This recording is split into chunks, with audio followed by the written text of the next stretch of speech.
awesome. So, welcome to the panel session. The layout is going to be that I'm going to ask 2 questions. Then after, I guess 3 questions technically. Then I'm going to open up to the audience so you guys can ask all the questions that you want. So just before we begin, can everyone give like a 1 or 2 minute introduction about who you are, what do you do, and what are you interested in? And actually, and why do you love Bitcoin? Okay. That's like a lot of questions. I'm not sure I'm going to be able to. I thought you were only asking 2 questions. I know, it's like 3 on the first one.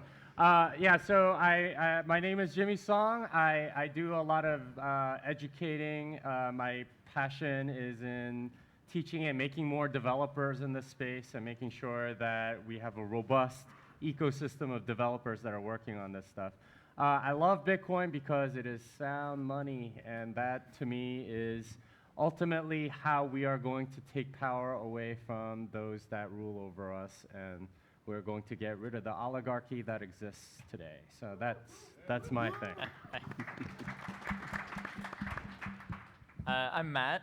My primary occupation is wearing colorful clothing. I have at various times contributed to Bitcoin Core. I obviously work on Rust Lightning, for those of you who caught my talk earlier. Also have a project called BetterHash. No, it's not that BetterHash when you Google it, it's the other one. Sorry about the naming collision.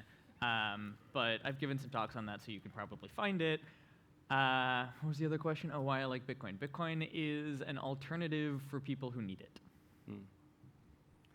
Okay, I'm Nicolas Dorier, so I started Bitcoin writing Bitcoin, which is the most used library in C#, if you want to get introduced in Bitcoin. I co-authored a book with Nopara that is here called Blockchain Programming the Blockchain in C#, the blockchain because there is only one Bitcoin. And lately, I've been very focused on the creation of open source payment processor called BTC Pay. My basic goal is, I got very scared last year when there was a B2X fight. And the whole fight, I think, could have been prevented if enough people were using Node, their own full node. And the reason why they are not using their own full node is because hosting a full node sucks. It's hard, and it's technically hard. So my whole goal with BTC Pay is to give incentives for people to accept payment on their own software, on their own hardware, or on their own server quite easily. So we don't have the same problem that repeat from last year. Cool. Okay. My name's Tom Trevethan. I'm a CTO at Commerce Block, and we build asset-backed sidechains. Basically off of Bitcoin's proof of work. And I like Bitcoin because, well, nothing like it has ever existed before, and it's fascinating. That's awesome. Thank you, guys. So this entire morning session so far has somehow been about Lightning. So I'm just going to throw that out as the first topic. So one thing I actually found out about last week was this thing called Neutrino, which is like a privacy-preserving Lightning node. So I was just going to throw it out to you guys, Neutrino versus full nodes. I mean, what do you guys prefer? So who wants to take up the question first? I know there's some anxious. Okay, go ahead. I want to be angry again about Neutrino. No, so Neutrino, actually, it's not really related. It's kind of orthogonal to Lightning. It turns out that people want to use Neutrino for building Lightning wallet on top of it, but really it's like a replacement of BIP37 that was completely broken. The Bloom filters one, yeah. So which one completely broken protocol privacy-wise. So on this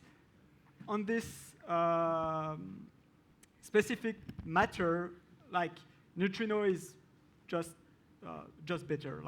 There is no need of using BIP37 anymore. I've been quite vocal these days against Neutrino, but actually it's not really against Neutrino.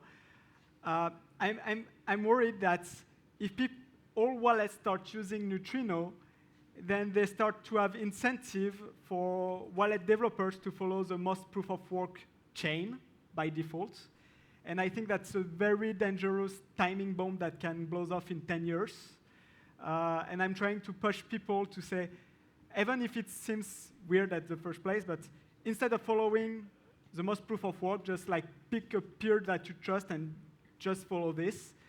The simple reason is that if in 10 years there is miners that want to do a new B3X, at least they don't know if the people running those wallets will be able to will follow them or not. And I think it's a pretty good way to at least disincentivize mining attacks. Yeah, yeah. I can add one thing to that. That's sort of like the BIP66 upgrade, where we all discovered the miners were doing SPV mining. Yeah. So even the miners were filling the most paperwork. So that's an off topic. Jimmy, do you want to add anything to that? Well, so I guess I don't need to do my talk anymore because Nicola already summarized what I was going to talk about. Now, I like the market having lots of choices. I understand the whole proof of work versus like validating the whole block and all of the consensus rules and making sure that you're going, you're following what you want and like sort of giving individual sovereignty. I get all of that. I still think though that having more choices in the market is an important thing, and Neutrino allows you to essentially, like, especially with if we add like a Coinbase commitment to the filter hashes and things like that, you have the ability to at least validate to a reasonable degree, especially if you have like libsec in there, and you can validate some of the consensus rules and things like that. So I like giving the market choices. That said, we might be in a situation like Nicola said, where a lot of people make the wrong choice. But in a sense, that's a way for people to learn, like through the cold hard slap of reality, why a full node is important for that reason. So I don't know. I like the market choosing, and that's why I think neutrino wallets have a place. I don't necessarily think that that's what you should use for large transactions. But for certain types of transactions, I think there's definitely a place for something like that in the ecosystem. Yeah. So this sort of comes down to, I guess, SPV versus full nodes. Mm-hmm. So you'd be able to hold the miners accountable or not. Is there any other? Matt, do you want to say anything? I think the problem here is trying to get people to behave in a way which is better for the long-term security of the network, but sacrificing short-term, like lightweight confirmation that you get from an SPV wallet. And I think you'd struggle to convince people to sacrifice their short-term security for the long-term health of the network, which maybe a kind of, so there's a way you should behave for the health of the network, but I think most people wouldn't do that. Yeah. So actually, there is another model that is not SPV, that is just trusting, in a sense, like a centralized service to give you your balance. I think if there is lots of those services, actually it's less risky on the long term for Bitcoin than everybody going on neutrino. Because like I said, if everybody starts using neutrino and just follow blindly the most proof of work, then what's happened is that it's a ticking bomb that in 10 years might become a huge problem for Bitcoin. Whereas if people just trust some random block explorer to take their transaction, of course the block explorer can make a targeted attack to fake a payment, but it's like a small scale kind of attack instead of like major risk in the future. To kind of merge what Jimmy was saying and what you were just saying, I mean, remember, like, neutrino is not ultimately efficient, right? Neutrino is, in fact, much less efficient than the very broken Bloom filter crap before it. It is obviously nowhere near as efficient as using a centralized service, using Electrum server, that kind of thing. And in fact, it's also probably not as efficient as if you were to do some kind of PIR system and put some of that workload onto the servers and still get privacy in a kind of Electrum-style model. So I think the market will always find both of those attractive, and obviously, hopefully, the market will find full nodes attractive. My view kind of lands with Jimmy here is like, people will build all of these things, and where we spend our time should be on the model that we want people to use and try to make that as easy as possible, but ultimately, they will all be built by someone, and I guess the market's going to have to decide. I think I prefer SPV than an Infura for Bitcoin. Yeah. I'm quite happy with that Yeah, let's choice. not end up with one service, please.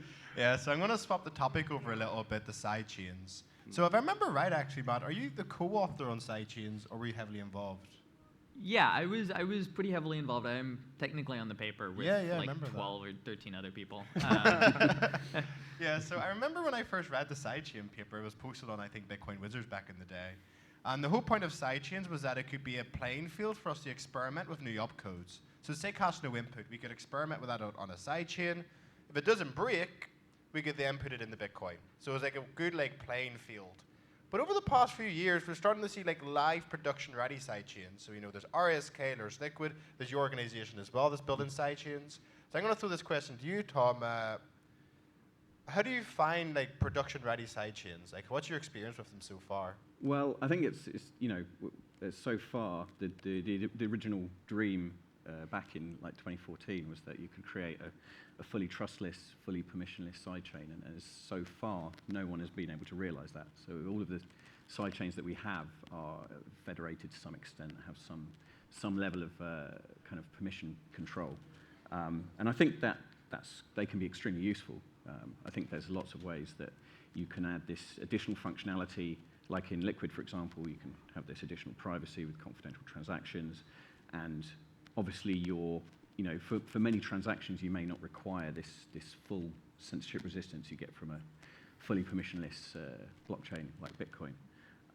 So I think, there's a lot to go. I think the initial dream of sidechains hasn't been realized yet. I think there's a lot of interesting work going on with, doing proofs of proof of work and things like this that can make kind of permissionless sidechains more feasible, and this is very interesting. But as yet, I think, that sidechains are fantastic for doing specific roles where we don't mind sacrificing the permissionlessness of Bitcoin. So when you want a permission network, but still with self-enforcing value transfer. Yeah. Is there any other comments, Matt? Do you want to add anything? Yeah, I think to extend a little bit on that, obviously I agree, but to kind of paint a more careful picture around kind of why they haven't happened, and I think a lot of it has to do with just hash power centralization, right? Because ultimately the trade-off that the original sidechain proposal made was, at least for the attempt at trustlessness sidechains, was to have the hash power kind of quote-unquote control the pot, control the funds, and to have miners vote, or miners actually be able to release those funds when the rules of that system apply. But the problem is we have very high centralization in hash power today. And so while that is already a problem for Bitcoin, if you were to move to some large sidechain and move a lot of money into that pot, that makes that problem significantly worse, and you're introducing a ton more trust into that. And so, obviously I think federated sidechains, when they make sense, are really cool, and we have seen some examples of that are really awesome. And I still hope that, we can improve hash power centralization, right? That's something that I've been focusing on a lot, but that's something that I think has to happen first before you should realistically be willing to put a large amount of money in some system like that. Yeah.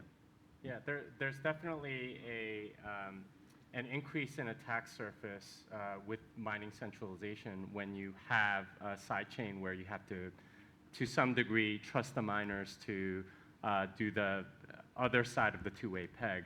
I think with sidechains right now, you either have trustlessness or a two-way peg. You can't have both. It's one or the other right now. You can have a two-way peg in a federated sidechain, but that's not really trustless because you have to trust the majority, or I think it's 2/3 plus 1 for Liquid or something like that. So it's still an area of research. I'm really hoping for some sort of trustless two-way peg that works. In that case, then we really would have a nice playground where we can do a lot of that stuff. I'm not even sure that's possible. It hasn't really been proven one way or the other. But the nice thing about sidechains is you can't really stop it. It's permissionless. If someone wants to do a federated sidechain, they can. There's nobody saying you can't do it. And if somebody wants to, I think Paul Stork is doing the whole drive chains thing on his own, and he can. Like, there's nobody that can really stop him if that's the direction he wants to go. And that's, I think, in a sense, good, because it's the market sort of figuring out what it's comfortable with as far as the trust model goes. And it might blow up on their face, and that's okay, because ultimately that teaches us lessons too. And yeah, that's, I guess, my view on it. Well, there is also, so why we don't have, so the other side of the two-way peg is trusted. There is a way to like work around this in theory, is just to have an atomic swap between LBTC and BTC, for example. Then, of course, you have a liquidity problem. You need to find the party that want to do this. On my side, why I'm interested into sidechain. So I know very little about the actual crypto of it. Like I'm like a kind of, using the tools that they are offering us and just trusting the math that Blockstream didn't screw up, or like UMAT didn't screw up, But where I'm interested into this is we can do various experiments. So I was in BTC Pay, at one point I want to support atomic swap, and an idea I wanted to play with. I don't know if it's a good or not, but later what I want to do is like to do two atomic swap together between BTC and LBTC. So basically you do an atomic swap between BTC and LBTC, and then the reverse. And because you can hide the value in confidential transactions, then I think it can benefit Bitcoin if it can be done. I'm not sure yet if it's a good idea or not, but it's kind of things I want to experiment on it. So you want to add fungibility by doing the atomic swap back and forth? Okay. Yes. Basically, you go on the other chain, and you come back to the other chain, and that with some magic happen, and like you break the link, basically. So I'm still early in my reflection of that. But Like scriptless scripts, but for atomic swaps. Like scriptless scripts for atomic swaps. I don't know enough about scriptless scripts to comment on this, but I think that there is some things like this to experiment. Now that Liquid exists, we can play with it and try to do smart stuff like this. Liquid has the regular Bitcoin scripts. You don't actually need the scriptless script stuff. If you wanted to do that into Monero and come back, you would need the scriptless scripts research. Liquid does have quite a few new opcodes as well. It's quite fun to play with, yeah. Okay, so I'm going to open up to the audience now. So who wants to ask a question? Raise your hand. Okay, cool. So I'm going to jump down because I think I'm the only one with a mic. So there you go. What's the current state of L2 and SIG hash no input, and is there a way to follow it? I've been trying to keep up with what's happening. It's a little bit difficult. I'm curious just what the current state of it is. Like, is it happening? When? How? Patrick, you want to? So I know there's a bet. So I was at dinner the other day. I think this is public. So like Dan Robinson and Rosabeef made a bet to say, well, SIG has no input get in by 2020. So I don't know if it's going to get in or not. Lalu's confident. Yeah. He put money on it, so. Yeah, Rosabeef's confident. So maybe. It's a bet at the moment. So if you all push it, he's going to win the bet. And then we all get an easier layer too. But yeah, so there is ongoing work on it. There's some folks working on a BIP. There's a lot of stuff there, right? There's SIG hash no input, there's Schnorr, there's Taproot, there's Graftroot, there's math, there's input aggregation, and so ultimately that's probably not going to all happen at once. That would be kind of too much at once, and so there's a lot of kind of debate around which pieces to include in the first step and exactly what format to include them in, and then what should go in the second step, and blah, blah, blah. And so there are some mailing list posts on that you can read. There's also some other discussions around BIPs and some discussion on IRC. It's coming, but it's still in the kind of planning stages. I would agree with that. Is there any other questions down here? Can you go Yeah, so I mean, you mentioned that SegWit 2x was sort of pretty concerning, as I'm sure a lot of us agree. Can you anticipate potentially a future similar controversy on some elements of the protocol that we might want to, I don't know, start preparing for? I certainly can't think of anything, but is there anything that any of you guys have thought of that could potentially be as controversial as that was? Well, on my side, on the short term, I don't think so. I'm kind of confident about the next improvements in the Bitcoin protocol. I don't think there will be lots of contention on this. I'm more worried about maybe in 10 years or 20 years where like we still have not reached mainstream like trading, but like not really using Bitcoin. But like one day they will come and then they don't have the same ideal of the Bitcoiner of today. Like as Bitcoiner, we value like sovereignty and everything, but like when you have more and more people, it's not always the case. So I'm more concerned about like if in 10 years, when lots of people that don't share the same ideal that the Bitcoin community have right now, maybe they will have no community anymore because there is no USD community. I'm worried that at this point, if someone try to entertain the idea or like, let's remove the hard cap of 21 million Bitcoin, then like people start thinking, oh, maybe we should do that or not. And then at this point, there is a contention. That's where I'm worried, maybe in 10 years from now. On my side, I don't know what other things. Privacy.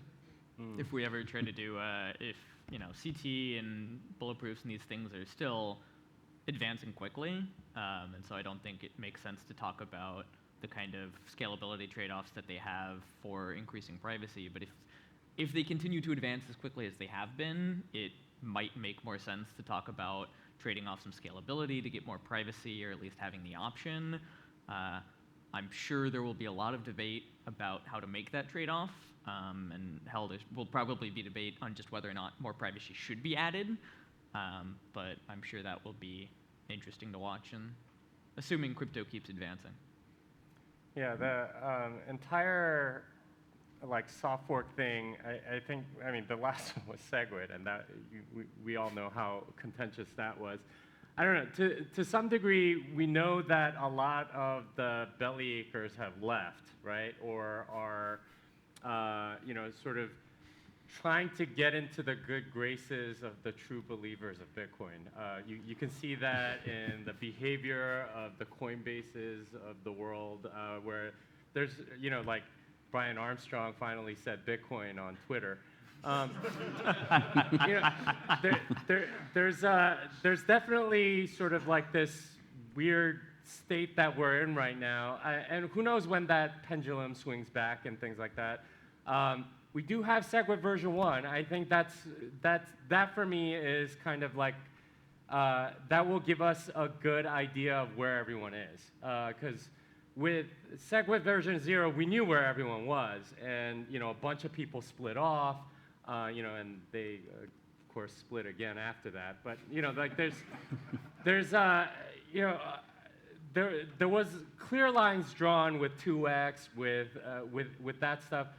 We don't really know where everyone is right now, right? Like there are companies that are trying to say, okay, well, we're now with you guys, and it's like a bear market. Like SegWit version 1, I'm not sure if it'll use BIP9. It probably won't. We'll get to see like who's signaling and who's not, and who's supporting it and who's not. In other words, we just need kind of more data, right? Like we need to, and there's nobody really declaring. Everyone's just sort of like being vague about things. So until that happens, we won't really know. But I suspect that at least the next soft fork will go a lot smoother than the last one. So. That to me is sort of like my gauge, and that's what I'll be watching to see how things go. That's awesome. Yep, there's another question. Same row. Thank you.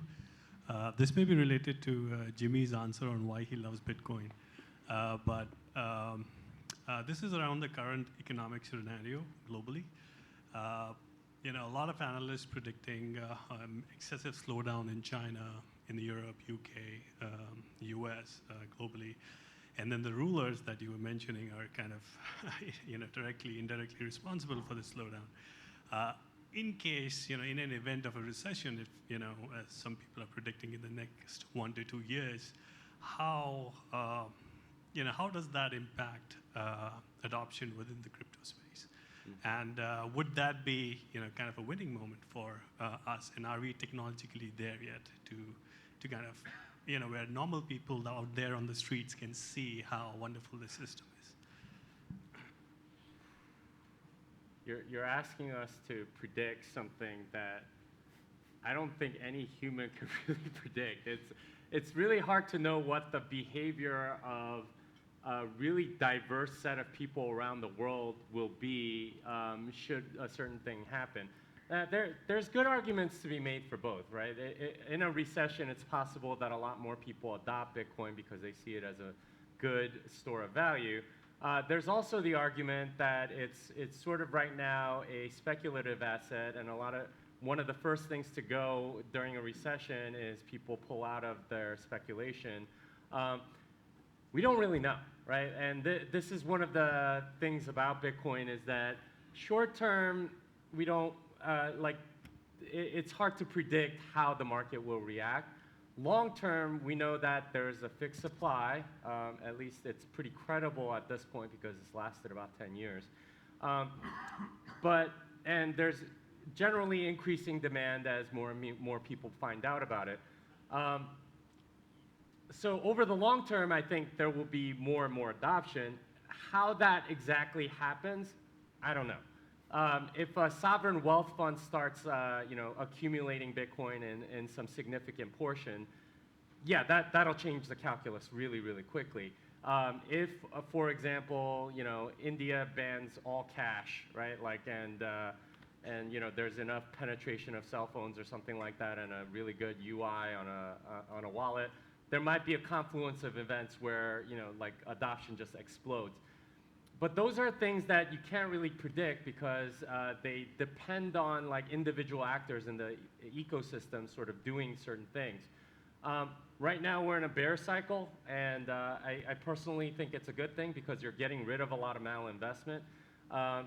But as far as the actual adoption curve and exactly how that happens, even if we were to predict that there will be a recession in the next 1 to 2 years, I don't know if that's a question really anyone can answer definitively or well.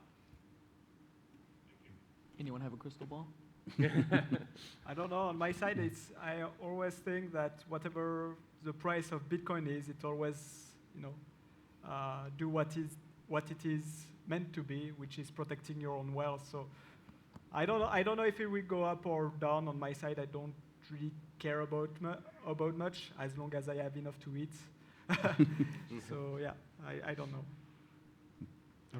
Okay, awesome. I think we have enough time for 1 or 2 more questions. So, There's a guy right there. Yeah. oh, awesome. Thank you. My mic's on. What do you think the biggest challenges for Lightning are? Would you say it's routing? Would you say it's getting the required changes into Bitcoin Core? Something else? User experience and adoption. You're not concerned about routing, you think? Well, that is kind of user experience to a certain extent. I think one of the biggest challenges is going to be getting the reliability of payments up so that people can use it, make a payment and know with a very high level of, reliability that this payment's going to go through. I think that's a big... I think as things advance, as we gain more experience with how people use Lightning and how nodes are structured and whatever, we can tune the heuristics and the routing algorithms a lot better. So that's possible if there's a liquidity crunch. I would agree with you. If we have liquidity issues, I have to imagine that the biggest issue is the same issue that's facing every Bitcoin wallet, that the user experience is generally bad, and that needs to improve. And the user experience, I think, for Lightning is more challenging than it is for Bitcoin. Is in fact much harder, yeah. Oh God, just because you have more things. Yeah. I think for me, the bigger thing is proving its security over time, and that really only happens with time. It's a different security model. It's new. And like having it sort of being proven over a multitude of years is really when people get confident in being able to use it. Okay, oh, my friend's been using it for 3 years and it's been running great. There's a certain class of people that won't use something until they're reasonably assured that it's safe and convenient. The convenience part is obviously like the UI part. The actual security part, I think, is something that gets proven over time. This is the reason why Bitcoin is trusted more than anything else. It's because it's lasted a long time, and there's been responsible ways to fix a lot of the bugs that were there and things like that. So for me, that's the biggest thing that needs to happen is just time. Over time, things improve, and like there's an ecosystem of developers. It's not going to be abandonware. It's going to continue to improve, and the security model will improve, and we'll learn more about like what the actual attack vectors are and how people will try to abuse it. Like these are all things that we just need to learn over time, and that to me is what will drive adoption. There is also another point that, so indeed, like user experience need to evolve, but also the mentality of people need to evolve. So like this is a new tool. Lightning Network is a new tool. There is some inherent constraint around it. So lots of people has been focused to try to make, Lightning Wallet appear like if it was a bank account, but in reality it's not a bank account. So like, the user need to have a different mental model for this different tool. I can take an example. For example, a violin. Like the first time you see a violin, it's not like user friendly. You have to contortion yourself to use it, or like, you get pain, or like if you use it for too long, then you start having like body problem. It's just that people need time to. It's new tool with different constraints, and people need also to adapt to this new mental model. And it's just, I think it's mainly a matter of time and maturation, but not only of the tool and of the developer of what we develop, but also in the head of the people using it. So yeah, usability is a problem, but like I think it will get better as people learn more about it. I've got one question. I'll just take this one here, and I just want to add. I think I agree with Matt. I think in this space altogether, especially the Ethereum world, there's like too much infrastructure and not enough use cases usability. All this is hard to use. I mean, we need to spend the next 2 years just getting people to use Bitcoin wallets and Lightning wallets. No, that's reliability, yeah. That'll come now. The routing. You've got to have the infrastructure in place before you spend loads of resources into building an incredible UI, because that's true, if the but payment doesn't route, it doesn't really matter what the UI is. We also need experience with the infrastructure before we can tune the infrastructure, right? We need experience of how people use it and how the nodes work, how people actually operate nodes before we can tune routing algorithms around it. So there's a chicken ending problem there too. Yeah, I think as the Lightning Network is unique in that way compared to Bitcoin. In fact, the more people use it, the more reliable it will become over time.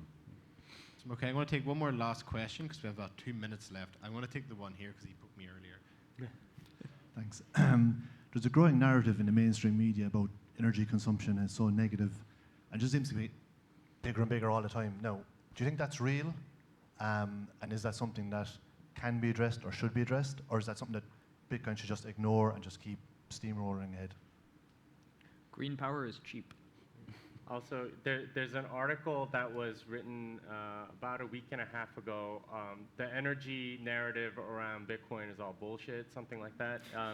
But it goes into detail about how there's pretty much one journalist that came up with these numbers for energy consumption being like these ridiculous numbers. And the guy goes through, okay, this person is not from the energy industry, does not understand like how energy works. The essence of it is when you have something like hydroelectric power, the vast majority of that energy that's produced has to be transmitted a significant distance. and that degrades it. The battery technology isn't there yet to be able to like harness all of the energy that the hydroelectric dam can produce and make it useful for everybody. So they only produce a limited amount of the energy that's available in that hydroelectric dam. So when you have something like Bitcoin and they go to a site like this, and usually with Bitcoin, the mining goes to that energy source rather than the other way around, you have this excess capacity in the hydroelectric dam that is routed directly to that mining facility. And that's generally how these mining companies end up getting their power is it's the excess capacity that's available, just not demanded by the grid. And in a way, that is allowing them to run more efficiently and do more capital investments into energy production and so on.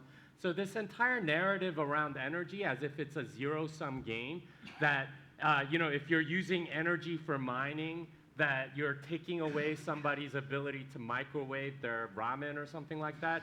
It's completely false. It's excess power. And what you're allowing people to do is to create more energy over the long run, often in a very environmentally friendly way. So it's a win-win all around. And this narrative that people have come up with, it's all fun. It's completely not based in reality at all, and it's a very good thing for the world, at least in my opinion. Yeah. Especially the green energy arguments, like, yeah, look, green power is cheap, coal is freaking expensive, so is oil. Like, no one is running around trying to put their mining farm on a coal power plant. That's absurd. You'd lose so much money doing that. I could shill coin shares if you want to look up. Probably the best piece of research I've seen about mining has come up with a figure, I think about 75% of Bitcoin energy usage is coming from renewable sources, I think.